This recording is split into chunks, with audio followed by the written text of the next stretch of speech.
बहुत समय पहले 13 फरवरी 1879 हैदराबाद शहर में एक नन्ही सी बच्ची का जन्म हुआ था। उसका नाम था सरोजिनी। वो साधारण बच्ची नहीं थी। उसकी आंखों में सपने थे और दिल में शब्दों का समंदर। उसके पिता का नाम अघोरनाथ चट्टोपाध्याय एक विद्वान वैज्ञानिक थे और माँ का नाम वरदा सुंदरी कवियत्री थीं। शायद इसी कारण सरोजिनी के मन में बचपन से ही कविता की धुन बस गई थी। जब दूसरे बच्चे खेलते थे तब वो किताबों में खो जाती थीं। उन्होंने 12 वर्ष की आयु में मैट्रिक की परीक्षा उत्तीर्ण की।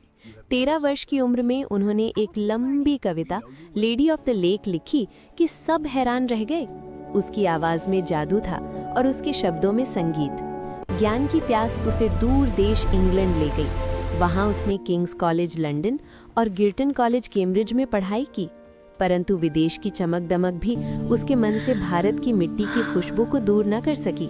वो समझ चुकी थी उसका जीवन केवल कविताएं लिखने के लिए नहीं, बल्कि अपने देश के लिए कुछ बड़ा करने के लिए है। उन्होंने डॉक्टर गोविंद राजुलू नायडू से प्रेम विवाह किया। उस समय अंतरजातीय विवाह बहुत साहस की बात थी। उनके 4 बच्चे थे। परिवार के साथ साथ उन्होंने देश सेवा का कार्य भी जारी रखा। सरोजिनी नायडू की कविताओं में देशभक्ति, प्रकृति और प्रेम की झलक मिलती है।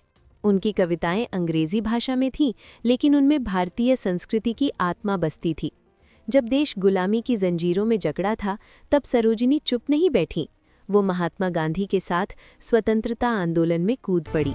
उन्होंने नमक सत्याग्रह में हिस्सा लिया, जोश भरे भाषण दिए और लोगों के दिलों में आज़ादी की आग जलाई। कई बार उन्हें जेल भी जाना पड़ा, लेकिन उनके हौसले कभी कमजोर नहीं हुए। 1925 में वो भारतीय राष्ट्रीय कांग्रेस की अध्यक्ष बनी। ये एक ऐतिहासिक क्षण था। जब 15 अगस्त 1947 को भारत आज़ाद हुआ, तब सरोजिनी का सपना पूरा हुआ। उन्हें उत्तर प्रदेश की पहली महिला राज्यपाल बनाया गया। अब वो केवल कवयित्री नहीं थी, वो स्वतंत्र भारत की शक्ति और सम्मान का प्रतीक बन चुकी थी। सरोजिनी नायडू भारत की महान कवयित्री, स्वतंत्रता सेनानी और प्रभावशाली वक्ता थीं। उन्हें उनकी मधुर और भावपूर्ण कविताओं के कारण भारत कोकिला कहा जाता है। वे भारतीय स्वतंत्रता आंदोलन की अग्रणी महिला नेताओं में से एक थीं। 2 मार्च 1949 को उन्होंने इस दुनिया को अलविदा कहा, लेकिन उनकी कविताएं और उनका जीवन हमें ये सिखाता है कि शिक्षा, साहस और दृढ़ निश्चय से कोई भी व्यक्ति इतिहास रच सकता है। कहानी कैसी लगी? कमेंट्स ज़रूर करें। कहानी अच्छी लगे तो लाइक, शेयर और कमेंट्स कर देना दोस्तों। अच्छी कहानियों के लिए पेज को फॉलो कर लेना।